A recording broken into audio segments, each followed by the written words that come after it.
I am working in Cognizant currently as a postgraduate degree from like about 4 year, and it's my first company.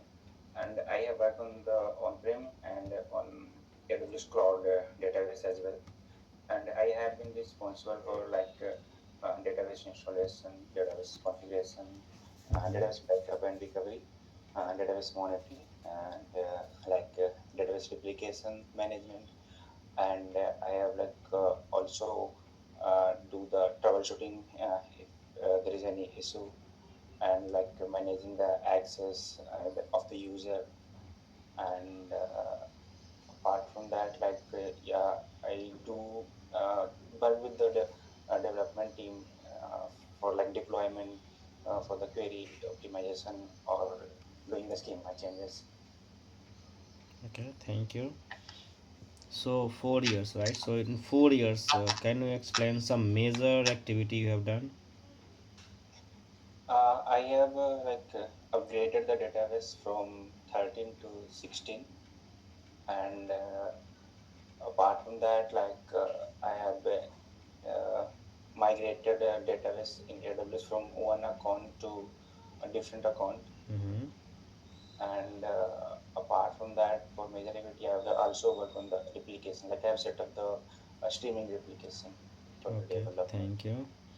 Okay, so you done administration, cloud architecture installation, PG admin, performance tuning, and then user management. Okay, and little bit on scripting, right? Bash. Yeah, Okay. Okay, so you work on 16, right? Currently working on 16 or 17?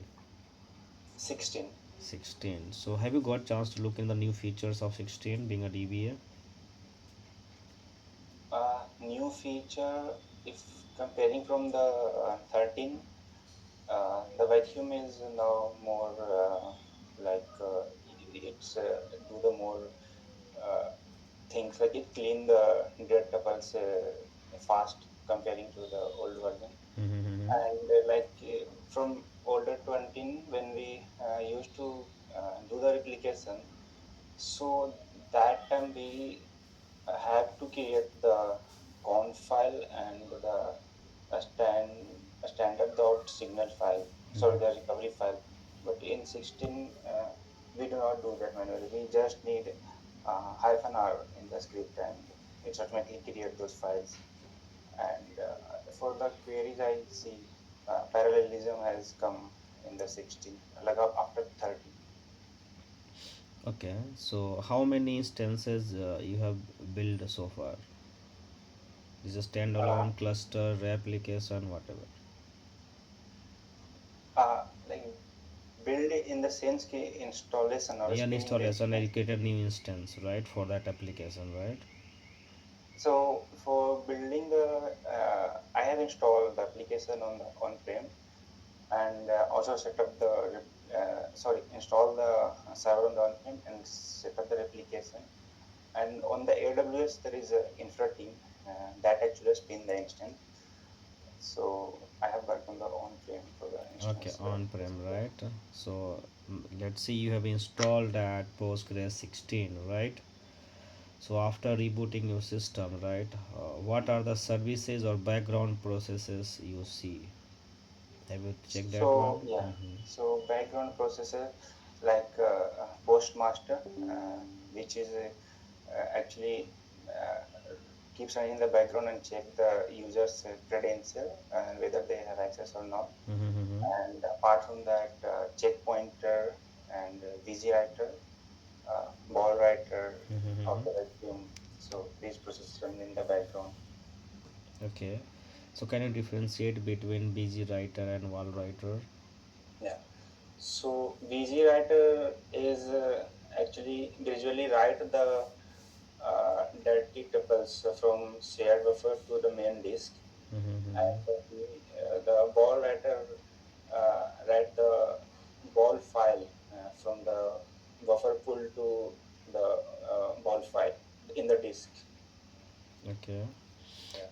So wall file, right, and data tuples. Can you differentiate between date tuples and bloating tables? Yeah. So like Postgres support MVCC. Mm-hmm. So when we do any transaction on our server, Mm-hmm. so actually rather than deleting or updating those rows directly, it mark that dead and it's create a new page. Mm-hmm. So in that way, when we do heavy transaction, so there is both the database, the dead table are not visible to us, but Okay. it keeps the space. So that is the dead tuple, and if there is too much dead tuples, it's kind of called bloating, like data table bloating. That called the table bloating. So that actually slow the databases, like Okay. it's consuming the unnecessary memory. Okay. So any other impact if the table is bloat? Yeah, in fact, like if we do any queries on the bloated table, it has to go through all those bloated rows as well to fetch the data. Mm-hmm. So it's like delay the query, and also it's keeping the space as well, like disk space. Okay. Yeah, So it caused that disk space, right? So yeah. how can you remove these data tuples or bloatings? Data tuples loading, like we can check those in the there is a catalog table pgstat PGStat table, I guess. Yeah, go So in ahead, go that ahead. we, yeah, in that we can check the number of dead tuples, and also we can check the auto vacuum or vacuum, like when it was run last. So if we have to clean though that, we can run vacuum or full vacuum. Mm-hmm. So the difference is in both vacuum do the cleaning of the dead tuples, but it do not it's clear the space, but it keep it to the Postgres. We are going If we are going to add the new data, it will the space will given to that data. But what does full vacuum do? Full vacuum clean those table and also return data space to the disk, so that can be used for the different work as well. So that's the thing. But also Sorry. vacuum do not log the table, but full vacuum log the table. So and Okay. also full vacuum take longer time than the vacuum. Okay. So what is the best practices? Can you use full vacuum full on production environment? No, generally we do not use a full vacuum, but if there is a downtime scheduled, then we can run a full vacuum. Or there is a one extension PG backrest, PG backrest, I guess. So that clean those spaces and online, Right. like a full vacuum. Right. Yeah. Okay, so this is a part of this. Then you mention here the architecture. Let we discuss later. So after installation, right? What are the configuration files you see? So configuration file, like there is a Postgres configuration file, that is. So that where we define how we want our database, Mm-hmm. like how much RAM we want, like shared buffer, how much work memory we want, which is Mm-hmm. used for the query, hash or join, Mm-hmm. and how much concurrent connection we want, and also like listen address, who is going to access this, and there is a auto vacuum parameter as well. So all the parameter we can find in the configuration.conf file, postgres.conf file, and apart from that, there is a HVA file that is also a main file where we define who and how the database is going to access. So basically, if suppose we have to give the access to someone, so we can create the user, and then we have to register in the HVA file. And apart from that, there is a Postgres auto.conf file, so which is a conf file as well as Postgres. But like after we make some changes online, like through set parameter connection, so then those are going to updated in the auto.conf file. And if we going to change directly in the file, then they will not reflect there. Okay. So, and also there is apart from that, PG ident I, file, right? yeah, ident file. So PG ident file is used to map the system user, the local user to the Postgres. Okay. Yeah. Okay, so after installation, right? So you have an instance, right? Is up and running. So what are the databases you see, the default databases in the instance? We can see the default database Postgres, Mm-hmm. and there is two more, template 0 and template 1. Mm-hmm. So, like template 0 is a pristine copy of our database.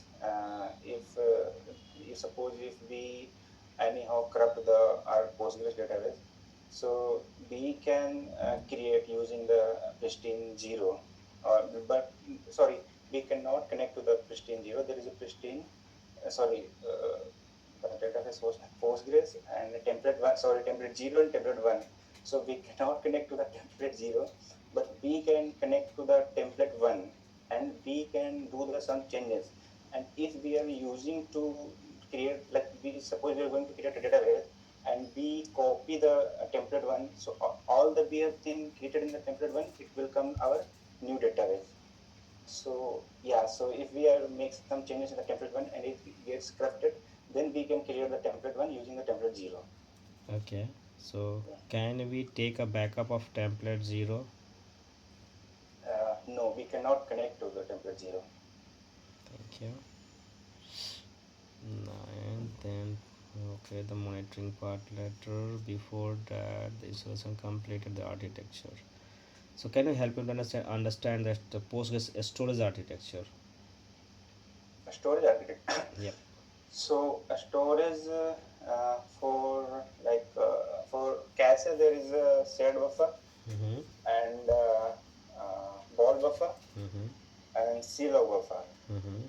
So like shared buffer is where all the it's cache for the actually Postgres, so that if we run some query, some select query or transaction, it's first going to check on the shared buffer. If it's there, it will fetch from the shared buffer, or otherwise it will go have to go through the disk file. And the ball buffer is like when we do any transaction, like update or delete. So a ball file gets created, and that gets stored in the ball file for the archive log, like for PITR. So and CLog buffer actually uh, like, stores the transaction uh, status, like whether it's committed or in running or revoked. So those things.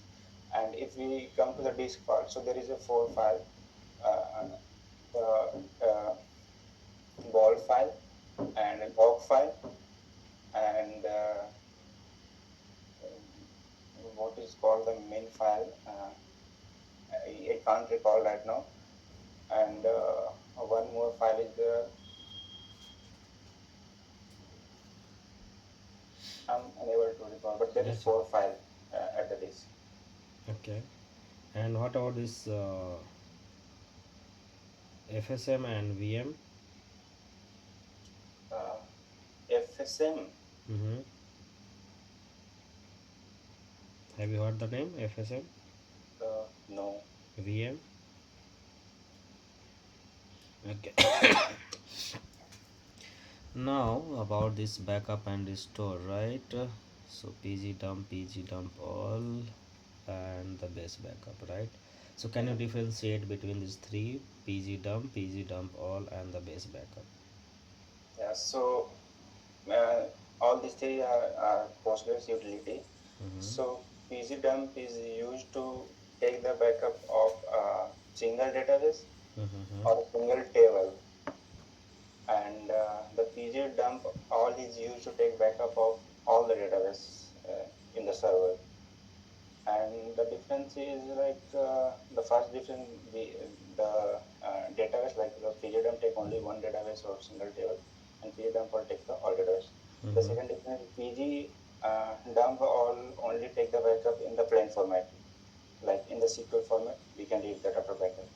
And PG dump can take the in simple format also in the custom or tar format. And if we have to restore those, so for simple backup, we can restore by the PC utility. And for tar format or custom backup, we have to use the PG restore utility to restore those. And the base backup is like if we have to take a backup of whole data directory, so that is used for the mainly replication or for full backup. Okay. So let's have one scenario, right? We have a 10 terabyte of database, right? And client is saying that without impacting the performance of the existing databases, you have to perform a backup on these databases. So how you proceed for that? For 10 terabyte, we can Yeah. create online backup. So Mm-hmm. we can use the Postgres PG based backup utility for the 10 terabyte because that is used. We cannot take because the PG dump all is going to take so much time comparing to the PG based backup. Okay. Any other features in SQL And Postgres server which can reduce the time? on-prem, Yep, yep, on-prem. on-prem, there is some other tools like PG backrest. Okay, So that is also used for the backup and recovery purpose. okay. And that's also then we can use the full backup and also incremental backup and like a differential backup using those. So differential and incremental. What the difference between both? Uh, Actually, differential backup have two type: incremental and cumulative backup. Mm-hmm. So cumulative backup is like suppose we have taken full backup today, and now we take the cumulative backup, so it will take from full to today. And if we are going to take tomorrow, then it will from full to today, and tomorrow it will take the both from after full. And the incremental backup is like after full from Monday, so it will take from the only Monday backup, then it will take only Tuesday backup. So that's the difference. So is there any uh, catalogs, any logs that database engine can understand? We have to take a incremental from so and so LSN. We have to define in the stanza. So when we use busy backrest, we define like for we create the stanza. So there we define we whether we want full backup or incremental backup. Okay. So this is about the backup, right? Let's Yes. monitoring. Okay. So for monitoring, how you are doing monitoring currently in your environment? Uh, for monitoring, we use PZ admin tool, and for AWS, there is a multiple tool like CloudWatch we generally use, Okay. and performance insights. Okay. So have you enabled any PG extensions or share preload libraries? Uh, for monitoring,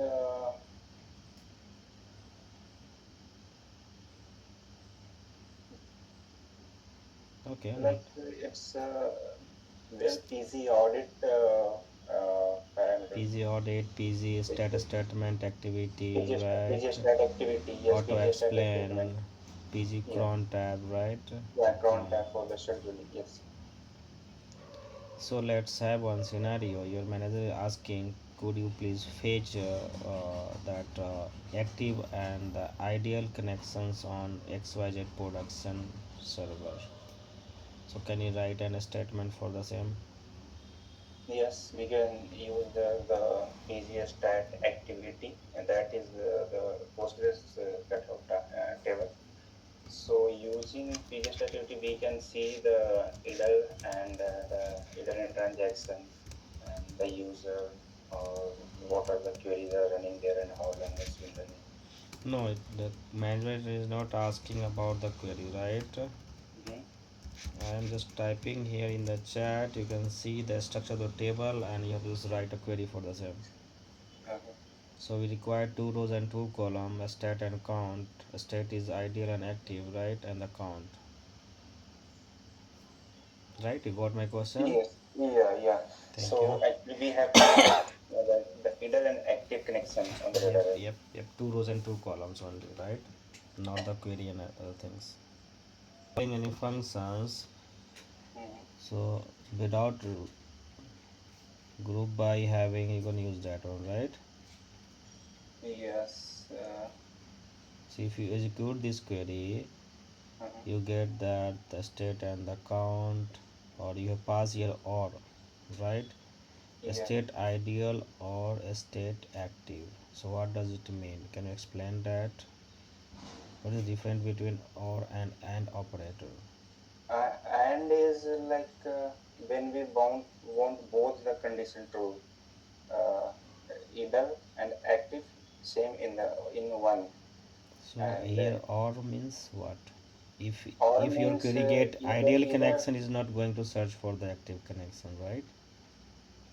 or means if the either a state is idle or the state is active. Yes, so you get one output, right? With that, if you have ideal, if you have a active, right? Mm. So these queries provide you a different output, right? But the table is asking that you have to just fill that ideal and active connections. Let's say example, you don't have any ideal connections, means we get a zero count. But you have written the query here, it will give you, if you define a zero, right? You do not go for that active connections. I think Uh, so, right? it will not go for the active connection So that is if it's difference. zero. I'm just Yeah. differentiating between the and or condition, right? Yeah. Or means anyone else, right? Anyone is true. Right? Yeah. And or and means both are true. Both should be true. Yes. So the upper chat you can see message is asking for ideal and active connection. Yes. So the connection should be either idle or active. Yes, and So second thing, you are using count function. yeah. So count function So will work with that group by, I think so, right? yeah. So we need to group by various state. Right. Yes. Okay. So you understand where you made a mistake, right? Yeah. Not an issue. Okay. So this is a part of this monitoring first question, and let's another scenario, right? Your method asking, right? One query is waiting for, right? Since long time. So how can you find the wait type events in Postgres? So like if it's running for the long time, if the query is running, it we can show that it's active. But if it's like holding, we can catalog as PG log. So we can check that if it's blocking the predecessor query. Yeah, blocking is a different thing, right? This is Mhm. waiting for something, right? Maybe some It output, means maybe the nested query either does in it. transaction, then a Mhm. status should be in transaction. So how where you can get that wait type events? Uh, Have you executed such queries? mhm. Like what IO if the waits, column name? IO waits. It is waiting for IO, right? Some queries waiting for the IO, or some waiting for parallel executions, right? They have a nested loop, or maybe the what is this subqueries, right? Or Hmm. many CT written in that query, so it is waiting for the other outputs. So it will wait for that data, right? Uh-huh. Sometimes network, sometimes CPU, right? The worker thread is Yeah, not assigned to this transaction, right? yeah, So that wait types, right? There are many wait types, more than 9, 6, 9, 10, 11, I think so. yeah. Right. But in sequels or more than 233, I think so, more than that. 230. Oh, In I think 2025, it is more than uh, 300. so it reduced. Okay, because Postgres is just upgrading, right? Adding more Yeah, features, right? Previously, you cannot write procedure, right? They are using yes. functions only, right? No, they have added a procedure function. Yeah. Yes.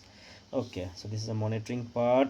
And now what you have done, let me open your resume again. So backup and restore is done. Then you have replication, right? So can you Yeah. help me to understand about the replication, type of replication, and yeah, first you can just explain the type of Okay. applications. Yeah. So, like for replication, there is two main type: physical replication and logical replication. Physical Mm-hmm. replication also called streaming replication. Mm-hmm. So, streaming replication also have two types: synchronous replication and asynchronous replication in Postgres. So, the difference between when it's a default one is the asynchronous replication. Mm-hmm. So asynchronous is like there is chances to have data loss if our replication get corrupted, because when we do any transaction on our database on primary server, so like without confirming from the secondary server, it's take the new transaction. And in the synchronous is like when we do any transaction on the main server, until and unless the secondary server confirm that it has copied the data, second primary server hold for the new transaction. So second the asynchronous, that's the main difference. And like what was the next question? Yeah, For the David. the logical replication. So the difference is like logical replication we can use to replicate like a single Yeah. database. If we have to replicate a single database or a single query, a single table, or even single transaction. So in that case, we use logical replication. And in the physical replication, that's not the case. We replicate the whole database. Okay. And what are the parameter you change while implementing this logical replication? Uh, Logical replication, we can like change a ball level, should be logical, and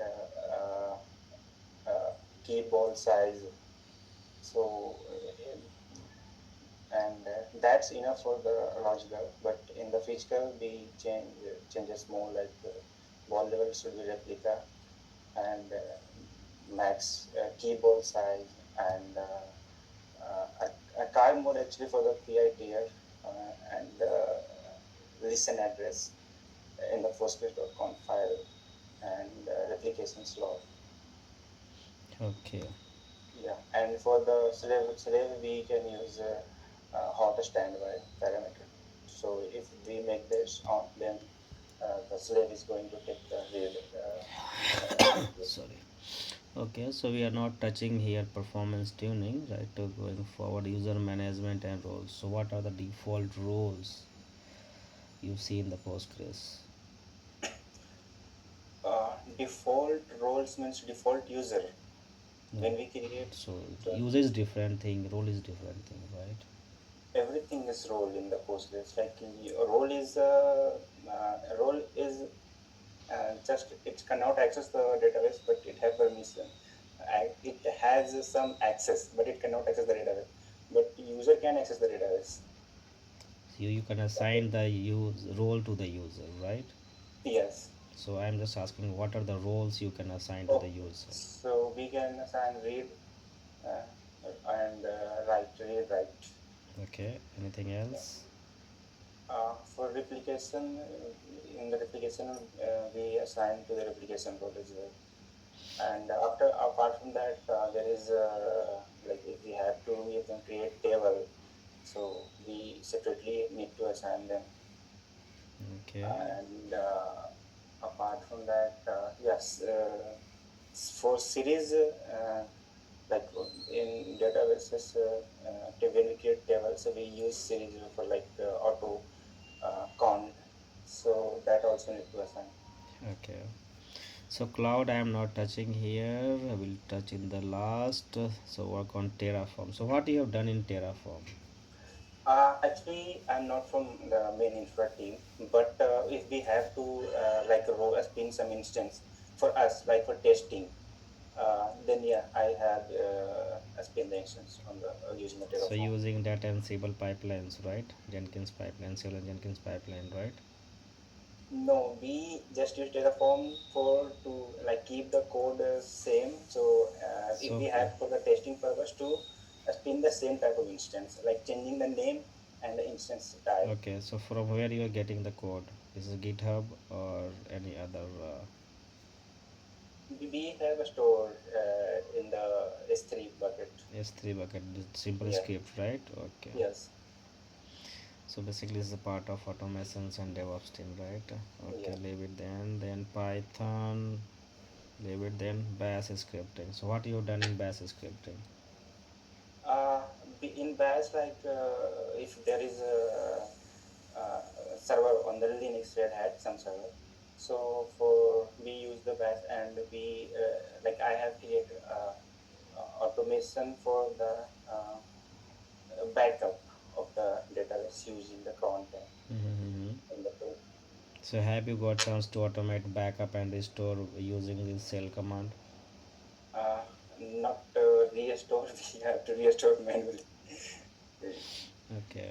So basically, this question is regarding this project, basically, right? Because everything Mhm. is automated here. We are not doing any task manually, Oh, not a single task.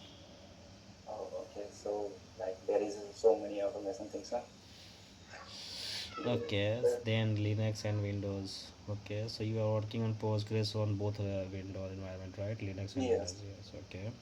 So what what are the daily used Linux command? Can you explain some? Yes, for to see the processor and CPU stop and for the memory free dash in and apart from that we have to create files or fetch to create the file or VM VIM also we can use and for also if we are using some database commands are there like DL to list of the database of the Postgres like backward sliding DL actually and if we have to connect to this database so backward slash and DC Mm-hmm.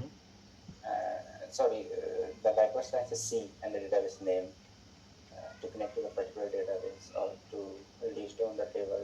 So the DL, the backward slash and DL.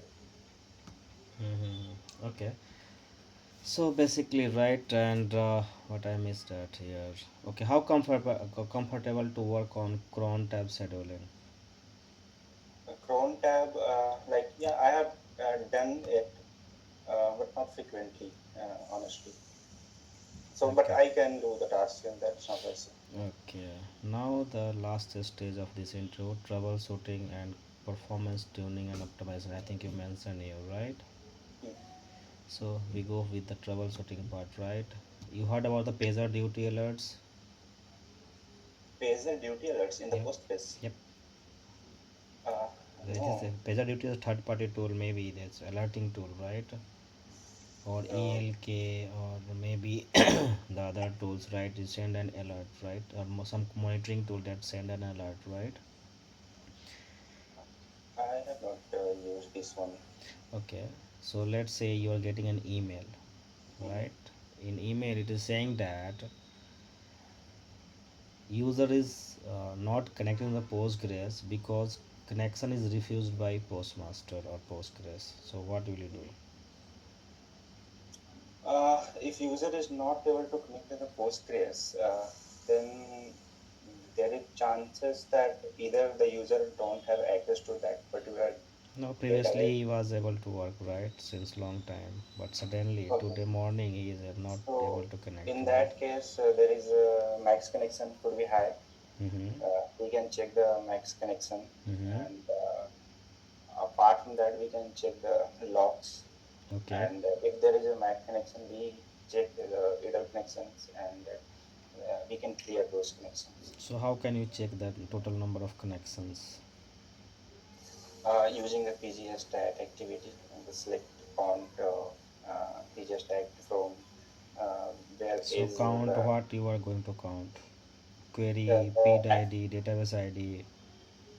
we are going to count the a state. Okay. So uh, Mm-hmm. check the like how many connections we are going to count the all those like idle and active. There is a query written. uh, I don't know. So the, Copilot and also, ChatGPT, right? sorry, no, not ChatGPT. I have written in my notes. I have written in my notes for the different types of the user. Okay. When you are like anxious in the interview, might be. Not an issue. Okay. It's a lazy part, right? DB is very lazy to write a query basically. But DB knows for writing a query. Yeah. Okay, not an issue. So this is one scenario. And second one, right? You get an alert, right? Your snapshot backup got failed, right? So how we debug these and make sure that next time it will execute successfully. Uh, how to debug the snapshot? It can be filled due to a storage. Okay. Yeah.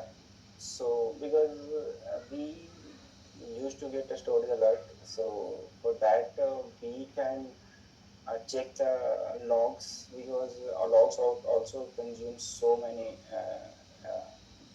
like data if we do not rotate it on the time. Mm-hmm. So and also like we can check the old backup as well, Mm-hmm. and if we need to clear those, and after that we can check the uh, like query, the query part of the that backup, And and we can schedule it why you are at going like, to schedule? sorry, Why you are going to schedule? not scheduled, it's already scheduled, but we are like if it's there is chances to schedule it at a time where uh, Less resources on the server, right? yes. Okay. And about this disk, right? So we get an alert, right? The PGSQL underscore log mount point 93% full, right? And it's about to exhaust, right? So what will you do then? For log mount point, there is a two. First, we can clear the old logs Okay. manually, and there is two parameters like time-based rotation and the size rotation. Mm-hmm. So we can configure that. Okay. So what is the best practices? Hourly, weekly, monthly? It depends how critical the system is and Mm-hmm. how much space we have. Nice. Okay, then we go to this performance tuning, right? So developer reach out to you and saying that yesterday I'm running this select statement for a simple report. It is executing in 5 seconds, right? But today after afternoon, right, is taking 3 to 4 minutes. Can you optimize this? Yes, if that's the case, first we can check the query in the PGStat activity. Mm-hmm. It tells that how long it's been running, and after that we can check the PGStat statement where it's say how repetitive this query runs and what's its average time. Mm-hmm. So accordingly, then if it's really running long, we can use explain analyze. So actually, explain analyze is gonna tell us how these queries get executed on the tables, what rows, how many rows are there, and like which scans are happening. Mm-hmm. So and also apart from that, we can check the bloating of the table as well. Mm-hmm. So if there is bloating, we can clear the bloating. If there is like a statics is not updated for the query performance, then we can like make it using the uh, explain analyze, or we can use the appropriate indexes for the column. So that's also going to reduce the time. So if there is like it's checking the sequential scans, so it's unnecessary scanning all the table in the database. Okay, so your answer raise more question here, right? So let's have that questions, right? So Okay. sequential scan and index scan, right? So what is the Yeah. difference between sequential scan and index scan? So sequential scan is actually when we run the query, it scan all the rows in the table, Mm-hmm. and index scan is it's a scan like only the indexed rows, but it had to go to the main table to fetch the data. And there is one more index only a scan. So Mm-hmm. index only a scan means whatever the like data we need on all those column index are like having the index. In that case, only index scan is happening, and it's Okay. faster than both of them. Okay. Can you differentiate between explain and explain analyze? What is the difference between both? Explain actually tells the how this query will, like how many queries rows are there, and what's the cost of the query, and which scan will happen, whether it's hitting the memory, sorry, the disk or not. And analyze is like it's do the analyze part. Analyze is like it's update the statics for the query planner. So in both, when we run the both, it's also show us the stats and also update the statics for the query planner to choose a better path for the query. Okay. Yeah. And then next question in that about the indexes. So how can you define or decide that which index is appropriate for this query? So there is multiple index in the Postgres, like B-tree index, hash index, Mm-hmm. gain index, range index. So B-tree index is the most used one because it's like where we have so many greater than or equal to or less than. So in that case, we use bit index. Bit, sorry, forget Yes, the name. take your time, take your time. So the second one is hash index. Hash index is only used when the data is query is having only equal to. So in that case, we use the hash index. And for gene index, when the data is like in JSON format, so in that case, the gene index is being used. And for range index is like when we are going to carry some data like from in range like 2001 to 2002 or 2002 to 2003. So in that case, the range index is good for candidate for the like getting the Okay. index. So let's check your IQ, right? So what is different between B-tree and Breen index? Uh, B tree. I know the breed index. I know the breed index, but I'm unable to recall what it is. The range index, I know if I have multiple less than equal to, The and range basically, right? yes, a breed is the Binary range. binary range index, right? Yes, yeah. A B tree follow the B tree, right? Root and leaf The, level. the range one actually name is the breed index. I tell that range index. No, That's yeah, why I this ask is you not. now. I'm going to check your IQ basically, right? Yeah. Okay, so this is about the indexes in that, and one more question on this database troubleshooting, right?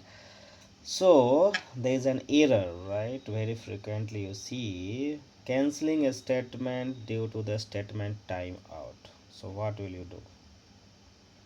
Canceling a statement due to so it's like it's already parameter in the configuration file. Mm-hmm.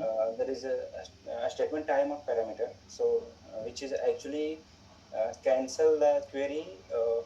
Suppose we have set it to the 2 seconds, so if it's any more than 2 seconds, it's cancel that query.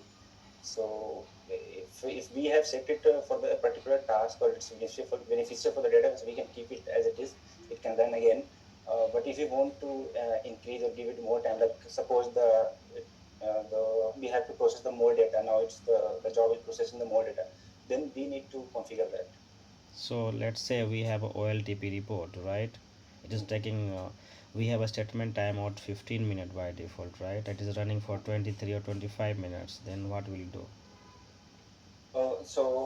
First we can check with the application team if they confirm the today's data is higher than the other data, and if they want us to continue for the some time, then we can give that time to that job. But the data is same and still it's running long time, then we also confirm with the application team, and if we can cancel this or rerun the job, how they want, so we can cancel in that case as well. Okay, so this is about troubleshooting, right? Okay, so some core RDBMS keywords, right? Can you define this acid property? Seed property is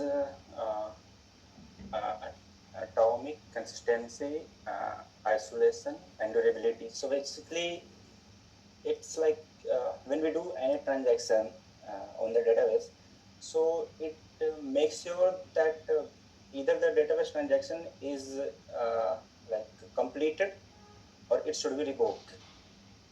So suppose I am sending some money to my friends. So in that case, what we want, either our transaction should be completed, the money should be get to my friend account, or if the transaction is failed, it should come to my account. So that asset compliance help to regulate that. Okay, Yeah. and what is the difference between OLTP and OLAP? OLTP is online transaction process. So these are transaction are online. Suppose the banking one. So this is OLTP, and OLAP is like for analytic purpose. Suppose there is so many data, and the analyst team want to review or audit, or suppose want to sum fetch and make a dashboard. So for those purposes, OLAP is used. Okay, so can you example some For RDBMS that is used example, for OLTP and OLAP? for OLTP, Postgres, MySQL, Oracle, Mm-hmm. uh, SQL Server, and for OLAP, Redshift, Mm-hmm. Amazon Redshift warehouse. That's also used for the OLAP. So we cannot use MySQL and Postgres as OLAP. We can use that, but those are especially for the storing No, the huge data. Wo- Postgres working as both very well Oh, because Postgres is not RDBMS, it's ORDBMS. yes, it's ORD. Yes. Okay, and then what is this? Okay, can you define that? What is materialized view and view? Yeah. So view is a structure of the query that we store. It's fetch the data of the repetitive query. Suppose we run a query daily or like multiple time. So Mm-hmm. that query we can store using the view, and whenever we need, we run that query. So that's view, and the materialized view is also view, but it stores the data as well. When we run the materialized view, is it's going to retrieve those data. It's not going to the table again. So it's faster, but it's also we need to fetch the updated data. For the updated data, we need to first refresh the materialized view, then it will get the fresh data. Okay, nice. And then we have you're writing a query, right? So can you define or differentiate between this where and group by clause? So where is when we want when we have to filter uh, the database, suppose by age or by city or by year, and group by is like we if we want to count the count or add or Means you are calling the functions. April, yes. So it's called the same type of data or add or give the max value, whatever we want, whatever the aggregate function we are going to use for the group by. Okay. And can you define differentiate basically, right? Union and union all. Uh, Union all is going to fetch the data of both table, all data, and union union. I can't recall. Okay, not an issue. Then what next? Yeah, one more question. Right, very few people answer that confidently. What is difference between delete and truncate? Uh, so in Postgres, delete is used to delete the uh, a single row, or it can delete the whole database, but not the structure. And truncate also not delete the structure, but it cannot delete the single row in the database. And the difference is, if we do the delete, it's going to use the MVCC. Like, it's not going to delete that row instantly, but truncate is going to clean that. Truncate will clean that data space. Like, it will clear whole table. Okay, nice. That's it. And which will be the faster? Truncate. Why? Truncate is faster because it's not going to rewrite those. It's going to simply clean that, and even it's do not keep It's that not. We are not copy. making a log for that, right? Yes. Okay, so you work on cloud only AWS, right? What about this GCP and Azure? Have you got chance to work on that? In my organization, we have server on the AWS, so I didn't get chance to work with the Azure. I try to learn from here and there Azure, but yeah, not hands-on experience in there. Okay, so I see on resume, right? You pass out in 2021 and this is 2026. I think there's a 1 year gap. I think so. Not 1 year. Actually, the 2021 was Corona was there, so the result came out in the October 2021. And I'm from Bihar, and my college was a government college. So, there is not much placement scope. So Mm-hmm. I had to find it myself. So I joined in the March. Okay, Yeah. so you're starting working from Pune, March right? 2022. I Pune. get the result in October, but I joined the college in Okay, the with March. 6 month gap, right? And you Five started five months. 5 months, right? And you are Yeah. currently in Pune, right? Yes, currently in Pune. Okay, so I sorry. So I think I have done from my side. Do you have any question? I feel free to answer that. So, what role is it for?